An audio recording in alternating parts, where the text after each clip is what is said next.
अस्सलाम वालेकुम। Welcome to classic entertainment channel. उम्मीद है आप सब खैरियत से होंगे और आपका दिन भी अच्छा गुजर रहा होगा। मैं तुबा कामरान लेकर आई हूँ आपके लिए फरियाल खान का नावल। इसका नाम है तुम्हारा हूँ मैं और तुम मेरी। इसके आप लोग अब तक 10 अक़सात पढ़ चुके हैं या फिर सुन चुके हैं और यकीनन अब 11वीं किस्त को सुनने या पढ़ने के शिद्दत से मुंतज़िर होंगे। लेकिन नावल शुरू करने से पहले मेरी आपसे हमेशा की तरह एक ही रिक्वेस्ट है कि अगर आपने हमारे चैनल को सब्सक्राइब नहीं किया तो जल्दी से सब्सक्राइब कर दीजिए और बेल आइकन को भी प्रेस कर दीजिए ताकि हमारे चैनल पर आने वाली तमाम वीडियोस और नॉवेल्स आपको सबसे पहले मिल सकें। तो चलें जनाब, शुरू करते हैं 11 एपिसोड। 2 रोज़ में ही मुनज़्ज़ा का बुखार बिल्कुल उतर गया था और वह पहले जैसी चुस्त हो गई थी, जिसे देखकर अमरीन और साहिल ने शुक्र की सांस ली थी, जबकि मामूल की सरगर्मियां भी हनूज़ जारी और सारी थीं। साहिल नहा रहा था जब अमरीन ने उसकी डार्क ब्लू शर्ट इस्त्री करके लाकर बेड पर रखी, जो पहनकर आज वो ऑफिस जाने वाला था। वो सलीके से शर्ट रखकर जाने लगी थी कि अचानक किसी ख्याल के तहत रुक कर पलटी। किसी शरीर ख्याल के आते ही उसकी आंखें चमक उठीं। वह दोबारा शर्ट की जानिब आई और बहुत सफाई से उसका ऊपरी बटन खींचकर निकाल दिया। ये कार्रवाई मुकम्मल करके वो तेज़ी के साथ कमरे से बाहर चली गई। थोड़ी देर बाद साहिल सिर्फ पैंट पहने तौलिया गर्दन के गिर्द लटकाए बाथरूम से बाहर आया। पहले तौलिए से बाल रगड़े और फिर बदन साफ करके हस्ब आदत तौलिया बेड पर फेंक कर शर्ट उठा ली। सुने, अमरीन ने दोबारा कमरे में आकर पुकारा। बोलो। वो शीशे में देखकर शर्ट के बटन लगाने लगा। नाश्ता बन गया है, आ जाए, वो कहती हुई जानबूझकर आगे आई। आ रहा हूँ, सपाट जवाब आया। वह जाने के बजाय वहीं खड़ी रही। आपकी टाई बांध दूँ? उसने दोनों हाथ पुश पर बांधकर शीशे में नजर आते उसके अक्स को पेशकश की। मैं टाई नहीं पहन रहा। उसने बात की जड़ ही काट दी। नीचे से ऊपर की तरफ बटन बंद करते हुए जब साहिल ऊपरी बटन पर आया तो ये देखकर चौंक गया कि वो बटन टूटा हुआ था। क्या हुआ? उसके तासुर बदलने पर अमरीन ने अनजान बनते हुए पूछा। बटन टूटा हुआ है, वो कहकर दोबारा शर्ट के बटन बाकी खोलने लगा। अरे ये क्या कर रहे हैं? शर्ट उतार रहा हूँ। क्यों? ताकि दूसरी शर्ट पहन सकूँ। मगर दूसरी कोई शर्ट अभी इस्त्री नहीं है, उसने बहाना बनाया। तो इस्त्री कर दो। उसमें टाइम लगेगा, इसके बजाय मैं आपकी शर्ट का बटन लगा देती हूँ ना, उसने कहते हुए बरक़ रफ्तारी के साथ ड्रेसिंग टेबल की दराज से सुई धागा निकाला। साहिल कुछ कहे बिना शर्ट उसे देने के लिए उतारने लगा तो उसने फिर टोक दिया। शर्ट उतारने की ज़रूरत नहीं है, मैं ऐसे ही लगा दूंगी। कोई ज़रूरत नहीं है एक्स्ट्रा एफिशिएंसी दिखाने की, इस पर जल्दी बटन लगा कर दो मुझे। उसने शर्ट उतारकर उसे पकड़ाते हुए अमरीन के मंसूबे पर बिल्कुल वैसी ओस गिरा दी जैसी अक्सर वो उसके अरमानों पर गिरा दिया करती थी। काम ज़्यादा होने के बायस अक्सर साहिल रात देर तक जागता रहता था, जैसे अभी जाग रहा था। तभी प्यास का एहसास होने पर वो पानी पीने के लिए कमरे से बाहर आया। पानी पीकर किचन से वापस जाते हुए उसने सोचा कि एक नज़र बच्चों को देख ले। इसी ख्याल के तहत उसने आहिस्ता से उनके कमरे का दरवाज़ा खोला तो नाइट बल्ब की मुधम रोशनी में मायर और मुनज़्ज़ा बेड पर अमरीन के दाएं बाएं सोते हुए मिले। गालिबन वो उनसे बातें करते हुए उन्हीं के साथ सो गई थी। वो उन लोगों के पास आया और बेतरतीब सा कंबल ठीक से उन्हें उड़ा दिया। तीनों एक साथ लिपट कर सोए हुए बेहद प्यारे लग रहे थे, जिन्हें वो बेसाख्ता देखता गया। उसने झुककर बारी बारी मायर और मुनज़्ज़ा के माथे पर बोसा दिया और पलटकर जाने ही लगा था कि उसकी आहिनी कलाई एक नाजुक गिरफ्त में आ गई। वो चौंक कर पलटा तो अमरीन उसका हाथ पकड़े उसे ही देखती हुई मिली। मुझ पर भी ये मेहरबानी कर दें, उसके धीमे लहजे में बेरिया फरमाइश थी। मेहरबानियाँ दिल से की जाती हैं और टूटे हुए दिल अक्सर पहले जैसे मेहरबान नहीं रह पाते। साहिल ने आहिस्ता से अपना हाथ छुड़ाते हुए अफसरदा से जवाब दिया और वहाँ से चला गया, जबकि वो बेबसी से उसे देख कर रह गई। पता है पापा, कल हम रात में इतनी देर तक आपका वेट करते रहे, बट आप इतना लेट घर आए कि हम सो गए थे, माया ने मासूमिया से शिकवा किया। हाँ, और अब आप गुड नाइट किस भी बहुत ज़्यादा मिस करने लगे हैं। मुन्ना भी कहाँ पीछे रहने वाली थी। सॉरी मेरी जान, एक्चुअली आजकल थोड़ा काम ज़्यादा है ना, इसीलिए लेट जाता हूँ, लेकिन ये बस थोड़े दिनों की बात है। इसके बाद मैं पहले कितना जल्दी घर आया करूँगा, प्रॉमिस, साहिल ने प्यार से जवाब दिया। चारों हस्बे मामूल किचन में मौजूद 4 सीटर टेबल के गिर्द बैठे नाश्ता कर रहे थे। यूनिफॉर्म पहने बैठे मायर और मुनज़्ज़ा साहिल से पिछले दिन की बात करने में मसरूफ़ थे, जबकि अमरीन और साहिल अब ज़रूरी बातचीत के अलावा एक दूसरे से कम ही हम कलाम होते थे। अच्छा, हमें आपको एक और इम्पॉर्टेंट बात भी बतानी है पापा, मायर को अचानक याद आया। जी बोलो। फातिमा लोग नेक्स्ट वीक अपने फार्म हाउस पे विंटर वेकेशन ट्रिप पर जा रहा है और उसने हमें भी इनवाइट किया है, हमें उनके साथ जाना है। लेकिन बेटा, क्या ज़रूरत है ठंडे मौसम में कहीं जाने की, वो भी हमारे बिना? وہاں آپ کا خیال کون رکھے گا؟ کہیں بیمار پڑ گئے تو؟ امرین کو فکر ہوئی۔ مما، ہم پہلے بھی فاطمہ کی فیملی کے ساتھ پکنک پر جا چکے ہیں، اس کے مما پاپا بھی آپ لوگوں کی طرح بہت اچھے ہیں اور صرف ایک دن کی بات ہے، منزہ نے بھی زور دیا۔ آپ کی مما ٹھیک کہہ رہی ہیں، مجھے بھی فکر رہے گی آپ لوگوں کی۔ ساحل نے بھی امرین سے اتفاق کیا۔ بٹ ہم سمر ویکیشن پر بھی تو گئے تھے نا ان کے ساتھ، مائر نے یاد دلایا۔ اس کی بات اور ہے، ابھی موسم ٹھنڈا ہے، کہیں بیمار پڑ گئے تو؟ ساحل نے منع کرنے کی وجہ بتائی۔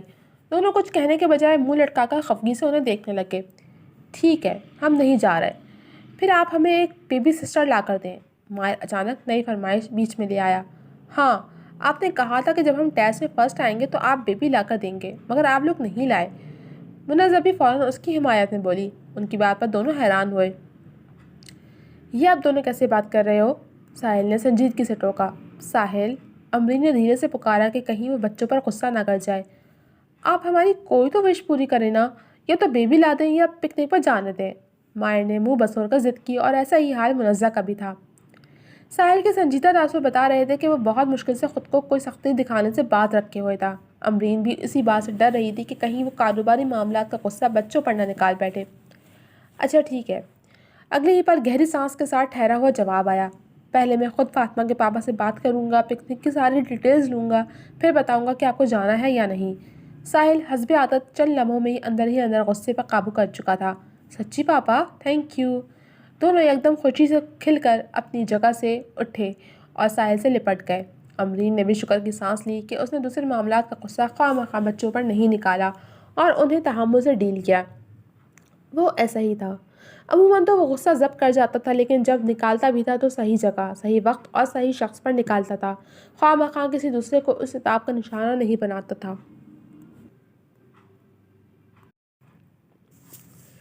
چند دن مزید ایسے ہی گزر گئے جن میں کوئی قابل ذکر بات نہ ہوئی، سوائے اس کے کہ ساحل نے فاطمہ کے پاپا عدیل کے یقین دہانی سے مطمئن ہونے کے بعد انہیں پکنک پر جانے کی اجازت دے دی، جسے سن کر دونوں خوشی سے پھولے نہیں سما رہے تھے اور انہیں خوش دیکھ کر ساحل اور امرین بھی خوش تھے۔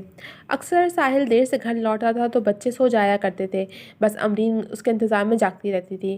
ابھی بھی حسب معمول بچوں کے سونے کے بعد امرین لاؤنج کی لائٹ بند کیے ڈبل صوفے پر بیٹھی ساحل کے منتظر تھی اور سامنے کھلی گیلری سے آتی ٹھنڈی ہوا اور چاند کی روشنی نے ماحول پر فضول طاری کر رکھا تھا۔ وہ صوفے کی پشت سے ٹیک لگائے ان لمحات میں کھوئی ہوئی تھی جب ساحل اس کے قریب آنے کے لیے بےتاب ہوا کرتا تھا اور وہ اپنے دل کے چوٹ سے گھبرانے کے باعث ساحل سے دور بھاگنے کی کوشش میں رہتی تھی، اور اب دونوں اتنے دور ہو گئے تھے کہ فاصلے سے مٹنے کا نام ہی نہیں لے رہے تھے۔ ایک بات پوچھوں؟ ساحل نے کہتے ہوئے اس کے بال کیچا سے آزاد کیے تھے جن سے آتی شیمپو کی بھینی بھینی خوشبو اسے مدہوش کرنے لگی تھی۔ امرین نے سر کو اس بات میں چنبیچ دی۔ تم مجھ سے گھبرا کر بھاگتی کیوں ہو؟ کیا میں تمہیں پسند نہیں، یا یہ شادی تم نے زبردستی کی ہے؟ وہ اس کے بالوں میں اپنی انگلیاں سے کنگھی کرنے لگا تھا۔ ایسا نہیں ہے۔ تو پھر کیسا ہے جانم؟ ساحل نے اس کے کندھے پر سر رکھ لیا تھا۔ امرین کے دھڑکنوں میں تلاطم مچا تھا۔ ٹھیک ہے، تمہیں جسمانی تعلق قبول کرنے کے لیے تھوڑا وقت چاہیے، لیکن تعلق صرف جسم کا تو نہیں ہوتا، کچھ جذبات بھی تو ہوتے ہیں، کچھ خواہشیں ہوتی ہیں جو چاہتی ہیں کہ ایک دوسرے کے ساتھ وقت گزارا جائے۔ وہ اسی کندھے پر سر رکھے گمبھیرتا سے کہتے ہوئے اس کے وجود سے اٹھتی بھینی سی خوشبو کو اپنی سانسوں میں اتار رہا تھا، جبکہ اپنے کندھے اور گردن پر محسوس ہوتی اس کے پرتپش سانسوں نے اسے بے چین کر کے دھڑکن منتشر کر دی تھی۔ اپنے کندھے پر اس کے لبوں کا لمس یاد آتے ہی اس کے پورے وجود میں سرسراہٹ دوڑ گئی اور عین اسی پل دروازے پر ہوئی آہٹ نے اس کا فسوں توڑ کر اسے ہوش دلایا۔ ساحل آ گیا تھا، جسے دیکھ کر وہ بھی اپنی جگہ سے اٹھ کھڑی ہوئی۔ السلام علیکم۔ وعلیکم السلام، سادہ سا جواب ملا۔ آپ فریش ہو کر آ جائیں، میں کھانا گرم کرتی ہوں۔ مجھے بھوک نہیں ہے۔ بچوں نے کھانا کھا لیا؟ اس نے قریب آتے ہوئے پوچھا۔ جی، وہ کھانا کھا کر سو گئے ہیں۔ آپ بھی صبح کا ناشتہ کر کے گھر سے نکلے ہوئے ہیں، کچھ تھوڑا بہت کھا لیجیے۔ اس نے جواب دے کر فکر مندی سے اصرار کیا۔ وہ کافی تھکن زدہ لگ رہا تھا۔ دل نہیں چاہ رہا، بس اسٹرانگ سی چائے بنا دو، اس نے بے دلی کہا اور اپنے کمرے کی جانب بڑھ گیا۔ امرین کا دل پر بھر کو بسیج گیا۔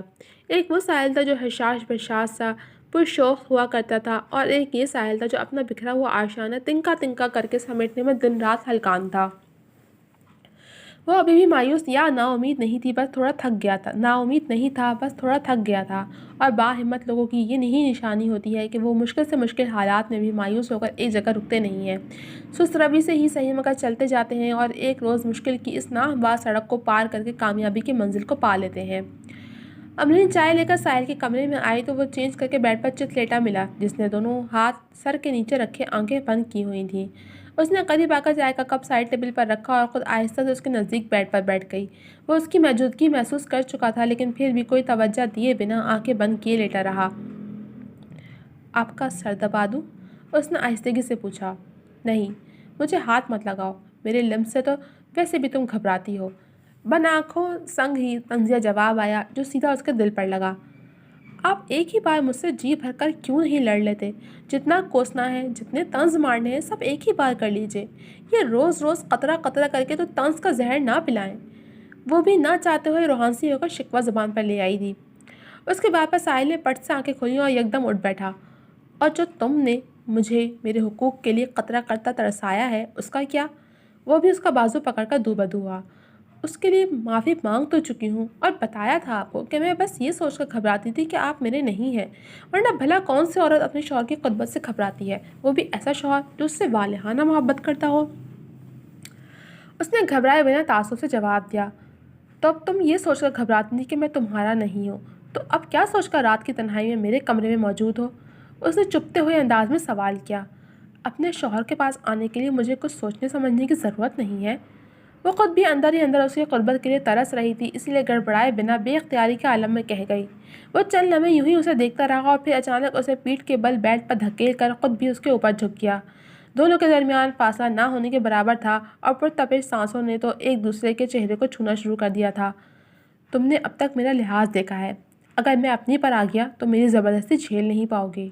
उसकी गंभीर आवाज़ कान से होकर सीधा रूह में उतरती हुई महसूस हुई। मैं जानती हूँ कि आप ज़बरदस्ती नहीं करेंगे और आपको ऐसा करने की ज़रूरत भी नहीं है। मैं पूरे हक़ से आपको आपका हक़ देने के लिए तैयार हूँ। उसने भी दोनों हाथों से अपने ऊपर झुके साहिल को थामते हुए पुरफुसू अंदाज में वही जवाब दिया जिसे सुनने के लिए एक वक्त पर वो दिन गिना करता था। सच में? साहिल ने सरगोशी नुमा अंदाज में तायीद चाही। बिल्कुल सच। वो बहकने के लिए पूरी तरह तैयार थी।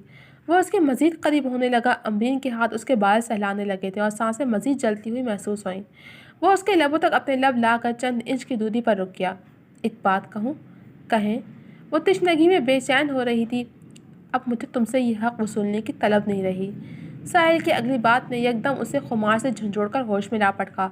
मैं तीसरी शादी कर रहा हूँ।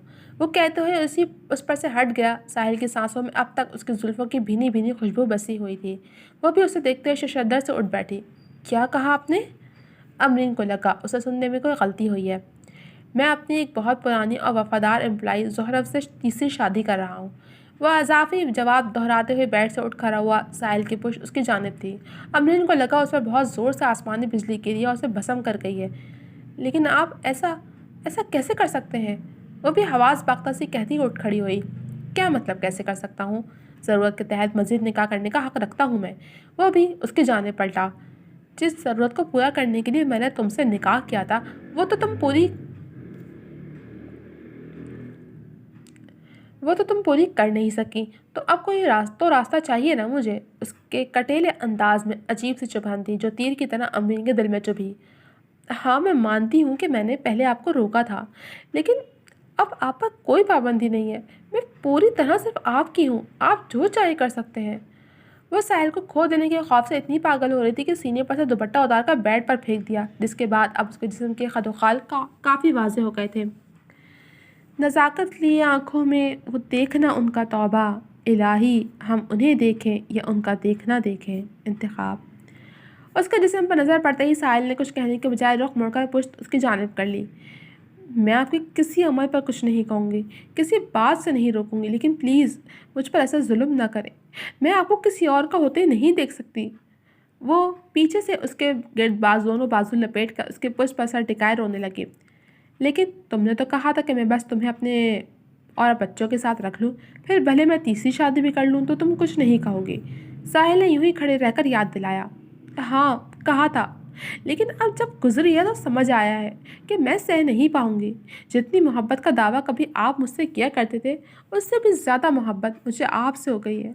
आपको खोना मैं बर्दाश्त नहीं कर पाऊँगी। प्लीज़ मुझ पर यह जुल्म ना करें। उसने शिकस्ता अंदाज में बिलाकर तराफ मोहब्बत करते हुए फिर मिन्नत की। साहिल ने आहिस्ता से उसके हाथ हटाए और उसकी जानिब पलटा। वो भी भीगी आंखों के संग सर उठाए उसे देख रही थी। ابھی تو میں نے تمہیں پوری بات بھی نہیں بتائی اور تمہاری یہ حالت ہو گئی۔ اس کا انداز جذبات سے عاری تھا۔ کون سی پوری بات؟ وہ کھٹکی۔ میں نے سوچا تھا کہ میں زورف سے شادی کر کے اپنی ازواجی زندگی میں آگے بڑھ جاؤں گا اور تم بچوں کے ساتھ بطور کیئر ٹیکر ہی رہتی رہنا، لیکن اس نے کہتے ہوئے دانستہ طور پر بات ادھوری چھوڑی۔ لیکن کیا؟ کسی انہونی کے احساس سے اس کا دل بیٹھنے لگا۔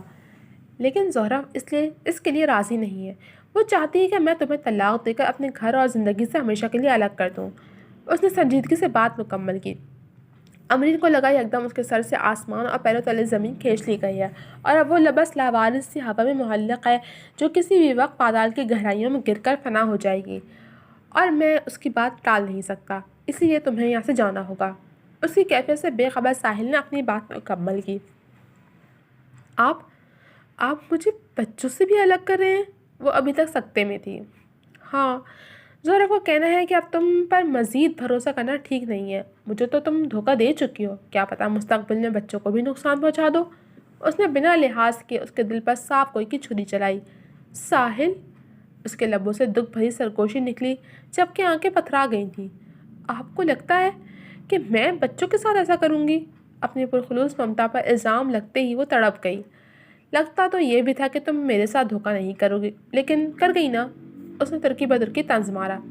نہیں، میں نے آپ کے ساتھ دھوکہ نہیں کیا۔ ہاں، میں اس نیت سے آپ کے گھر آئی تھی، لیکن میں نے آپ کے ساتھ کوئی دھوکہ نہیں کیا، بلکہ میں نے تو وقت رہتے ہی آپ کو سب بتا دیا تھا۔ دھوکہ تب ہوتا جب میں آپ کو بنا بتائے ان کی بات مانتی جاتی اور کاغذات ان کے حوالے کر دیتی۔ اس نے بھی کوئی پوری دلیل سے اپنا دفاع کیا جس میں کچھ غلط نہ تھا۔ اگر تم اتنی ہی مخلص تھیں تو اول روز مجھے سب بتا دیتی، اتنا لمبا کھیل نہ کھیلتی۔ اور رہی بات کاغذات کی نہیں، جذبات کی ہے، میرے پرخلوص جذبات کے ساتھ تو دھوکہ کیا تھا نا تم نے۔ اس نے تلخی سے شکوہ کیا۔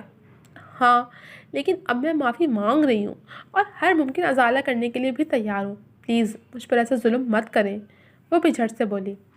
اب نہ تو مجھے تمہاری طلب ہے اور نہ تمہارا ازالہ کرنے کی ضرورت۔ بہتر ہوگا کہ تم بھی فروا کی طرح میری زندگی سے چلی جاؤ تاکہ میں کسی اور کے ساتھ ایک نئی اور پرسکون زندگی شروع کر سکوں۔ اس کا دل امرین کی جانب سے پتھر ہو چکا تھا۔ میں کہاں جاؤں گی؟ اور اگر کوئی ٹھکانہ ہوتا بھی تو میں آپ کو بچوں کو چھوڑ کر نہیں جاتی۔ پلیز مجھے خود سے اور بچوں سے دور نہ کریں، ساحل پلیز۔ وہ دونوں ہاتھوں سے اس کی شرٹ دبوچے منت کرنے لگی۔ آپ تو اتنے سنگ دل نہیں تھے، آپ تو ایک اچھے انسان تھے جو سب سے محبت کرتے تھے، اور اس محبت کے بدلے مجھے ہمیشہ کیا ملا؟ صرف دھوکہ۔ اس کے انداز میں کرب تھا۔ لیکن آپ ہی تو کہتے تھے نا کہ ایک دھوکہ کھانے میں وہ لوگ بدسن ہوتے ہیں جن کے پاس محبت کی صرف ایک بوند ہوتی ہے، مگر آپ تو محبت کا سمندر ہے، تو کیا یہ سمندر مجھے سیراب نہیں کر سکتا؟ اس نے خیال آنے پر یکدم یاد دلا کر پوچھا۔ بالکل، میرے پاس سمندر ہے، مگر وہ میں ایک بار دھوکہ کھانے کے بعد دوبارہ اسی دھوکے باز کو سیراب کرنے میں خرچ نہیں کروں گا۔ جیسے فروا کے بعد تمہیں موقع دیا تھا، ایسے ہی اب تمہیں آزما لینے کے بعد کسی اور کی باری ہے۔ اس نے سہولت سے اپنا فلسفہ واضح کیا جس میں اس کے لیے امید کی کوئی کرن نہیں تھی۔ ساحل پلیز۔ وہ روتے ہوئے بے بسی کی انتہا پر تھی اور ساحل بے حسی کی۔ اچھا، آپ کو تیسری شادی کرنی ہے نا تو کر لیں، میں کچھ نہیں بولوں گی، لیکن مجھے خود سے اور بچوں سے الگ نہ کریں۔ میں چپ چاپ ایک کونے میں رہ لوں گی اور بچوں کے سہارے ہی پوری زندگی گزار لوں گی، بس آپ مجھے ان سے الگ نہ کریں۔ کوئی راستہ نہ ہوتے ہوئے بالآخر اس نے گھٹنے ٹیک دیے۔ نہیں، میں زورف سے وعدہ کر چکا ہوں کہ تمہیں طلاق دے کر ہی اسے شادی کروں گا، اور تمہیں تمہارے بھائی کے پاس دبئی بھیجنے کا انتظام بھی میں کر چکا ہوں۔ کل بچے پکنک پر جا رہے ہیں، ان سے آخری بار چپ چاپ مل لینا اور ان کے جانے کے بعد تم بھی یہاں سے چلی جانا۔ وہ حتمی فیصلہ کیے بیٹھا تھا۔ اور جب بچے واپس آ کر میرا پوچھیں گے تب انہیں کیا کہیں گے آپ؟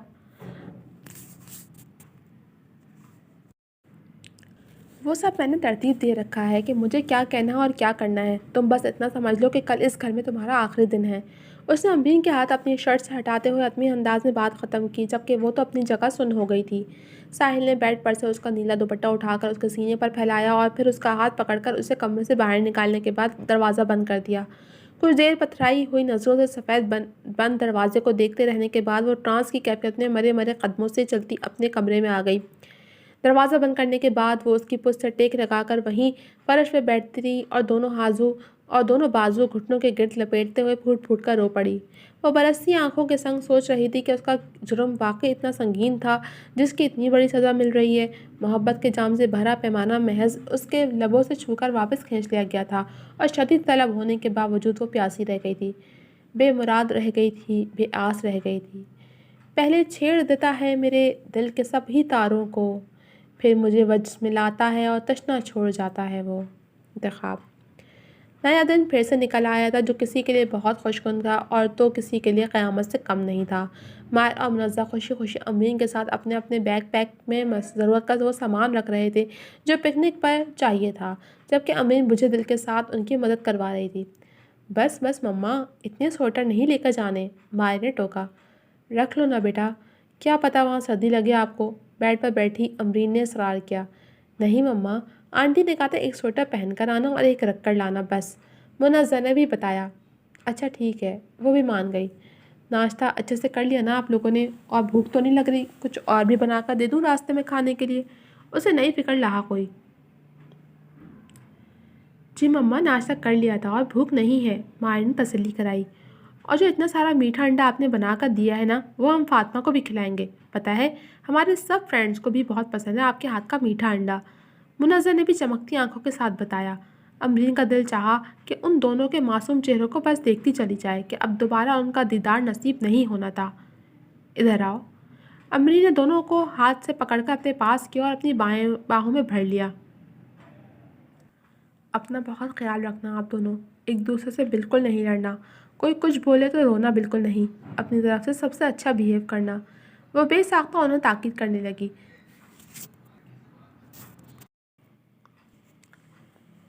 जी मम्मा, हमें याद है, यक ज़बान जवाब आया। मुझे आप दोनों की बहुत याद आएगी मेरी जान, वो भराई हुई आवाज़ में बोली और साथ ही उसकी आंख से आंसू पिसला। अरे हम कल वापस आ जाएंगे मम्मा, डोंट वरी। सूरत हाल से बेखबर मायर ने तसल्ली दिलाई। अब वो उन्हें क्या बताती कि कल जब ये लोग वापस लौटेंगे तो यहाँ से हमेशा के लिए जा चुकी होगी। उसके रोने में शिद्दत आने लगी, उसकी ममता बुरी तरह बिलक रही थी जिस पर जब्त करने के बायस उसका चेहरा सुर्ख पड़ने लगा। अमरीन ने दोनों को खुद में कस कर भींचा और दीवाना वार चूमने लगी जो कि उन दोनों के लिए भी हैरान कुन था। अपना बहुत ख्याल रखना मेरे बच्चों, उसने बमुश्किल कहते हुए उन्हें खुद से अलग किया। आप रो क्यों नहीं है मम्मा? मुनज़्ज़ा ने फिक्रमंद होकर अपने नन्हे हाथ से उसका आंसू साफ किया। ऐसे ही, आप लोग दूर जा रहे हो ना, आपकी याद आएगी इसलिए, उसने लरसती हुई आवाज़ में जवाब दिया। अगर आपको अच्छा नहीं लग रहा तो हम पिकनिक पर नहीं जाते मम्मा। मायर ने भी उसके दूसरे गाल से आंसू साफ किया। हाँ, हम आपको छोड़कर नहीं जाते, मगर आप रोए नहीं। मुनज़्ज़ा भी रोहानसी हो गई। दोनों उसे ऐसे देखकर खासा मुतफक्किर हो गए थे क्योंकि जैसे अमरीन के दिल में उनके लिए ममता भरी मोहब्बत थी, ऐसे ही उनके नन्हे दिल में भी अमरीन को अपनी माँ का मुकाम दे दिया था। नहीं मेरी जान, आप लोग जाओ, एंजॉय करो, मैं तो बस ऐसे ही, उसने कहते हुए दोनों हाथों से अपना चेहरा साफ किया। एक शर्त पर जाएंगे, प्रॉमिस करें आप रोएंगी नहीं, मायर ने वादा लेना चाहा। नहीं रोऊंगी, प्रॉमिस। Pinky promise? मुनज़्ज़ा ने अपनी सबसे छोटी उंगली आगे की। पिंकी प्रॉमिस मेरी जान। अमरीन ने भी अपनी छोटी उंगली से उसकी उंगली पकड़ ली। चलें बच्चों। तभी साहिल कमरे में आया। तीनों उसकी जाने मुतवज्जे हुए। पापा, देखिए मम्मा हमारे जाने से रो रही हैं, आप इनका ख्याल रखिएगा, ठीक है ना? मुनज़्ज़ा जल्दी से भागकर साहिल के पास आई। उसकी बात पर साहिल ने अमरीन की जानिब देखा जो रोया हुआ चेहरा लिए अपनी जगह पर खड़ी हो गई थी। चलो बेटा, आपकी फ्रेंड आपका वेट कर रही होगी, उसे मुकम्मल तौर पर नज़रअंदाज करते हुए साहिल बच्चों से गोया हुआ। बच्चों ने अपना अपना बैग पैक कंधों पर लिया और अमरीन से गले मिलकर उसे बोसा देकर दोनों कमरे से बाहर निकल गए, जिन्हें वो चेहरे पर ज़बरदस्ती मुस्कुराहट सजाए छलनी होते दिल के साथ देख कर रह गई। मेरे वापस आने तक अपना सामान तैयार रखना। बच्चों के कमरे से निकलते ही साहिल ने संजीदगी से ताकीद की और उसका जवाब सुने बिना वो भी वहाँ से चला गया। यकायक उसे ख्याल आया कि बेहद मुस्बित सोच का हामिल, ठंडा मिजाज और नरम दिल रखने वाला साहिल अचानक इतना संगदिल कैसे हो गया? तुम्हारी अपनी देरी की वजह से, जो तुमने सच बताने में की। अगले ही पल उसकी ज़मीन ने उसे जवाब देकर लाजवाब कर दिया और वह मरे मरे कदमों से अपना सामान बांधने चल पड़ी। अपने सामान को बांधते हुए इस सोच में हूँ, जो कहीं के नहीं रहते वो कहाँ जाते हैं। इंतखाब। जी तो जनाब, कैसी लगी आपको ये एपिसोड? कमेंट सेक्शन में अपनी राय का इजहार ज़रूर कीजिएगा। जल्द मिलूंगी आपसे अगली किस्त के साथ, तब तक के लिए अल्लाह हाफिज़।